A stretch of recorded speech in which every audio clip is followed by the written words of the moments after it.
अस्सलामुअलैकुम मुंहिंजा दोस्तो।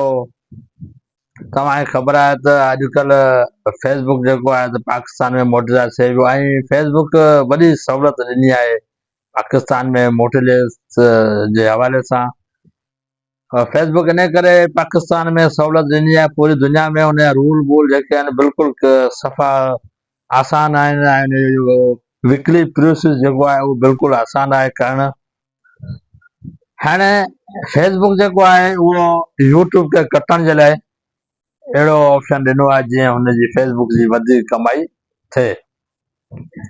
ऐं यूट्यूब वारा जेके आहिनि हाणे उहे सोचनि पिया यूट्यूब वारा असां हिकु वॾा रूल ॾुखिया रूल आया वॾो हिकिड़ो कम्यूनिटी गाइडलाइन जेको आहे तमामु ॾुखियो असां आहियूं। हाणे असां उनखे कीअं आसान करियूं।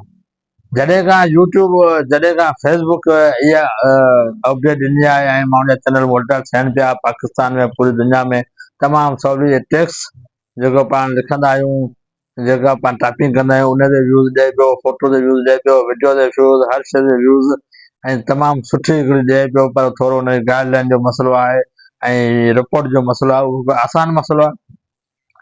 फेसबुक जे मथां जेको उहो प्लस जो निशान अचो वञे मतिलबु हीउ चैनल न हलंदो त उहो 5 मिंटनि में रिमूव थी सघे थो। मुंहिंजो पंहिंजो हुयो, मूं 5 मिंट में उहो चैनल जो प्रोफाइल रिमूव कयो। हाणे हुन साई टिक अची वई आहे, 5 मिंट जो मसइलो आहे। बाक़ी यूट्यूब में ईअं न आहे।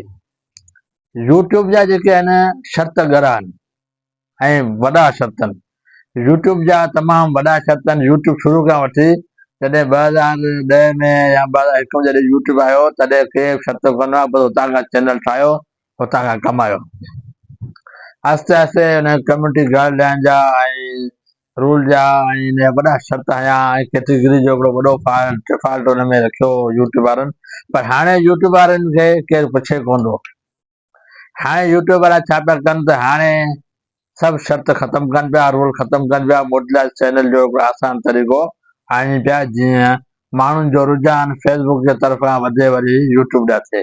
त दोस्तो यूट्यूब वारा जेके पुराणा चैनल आहिनि जेके मोटिला न थिया आहिनि 2-3 सालनि खां वठी हलनि पिया, उन्हनि जे लाइ ख़ुशख़बरी इहा आहे त चैनल उहे चैनल आसानी पैदा करे पियो। आईंदा जेके यूज़र आहिनि उन्हनि लाइ यूट्यूब पंहिंजो सिस्टम आणे पियो ऐं हाणे हिक ॿिए जी ज़िद में फेसबुक, टिकटॉक ऐं यूट्यूब जे हिक ॿिए जी ज़िद में फ़ाइदो इहो थींदो जो माण्हू जेके कैटेगरी ऐं ओरिजिनल कॉन्टेक्ट ते कमु कंदा उन्हनि खे फ़ाइदो थींदो, उनजी एनक थींदी।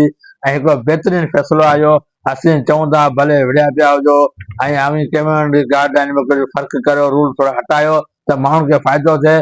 त यूट्यूब जेको आहे हाणे हुन सोचे रहियो आहे, इनशाला कमु थी वेंदो।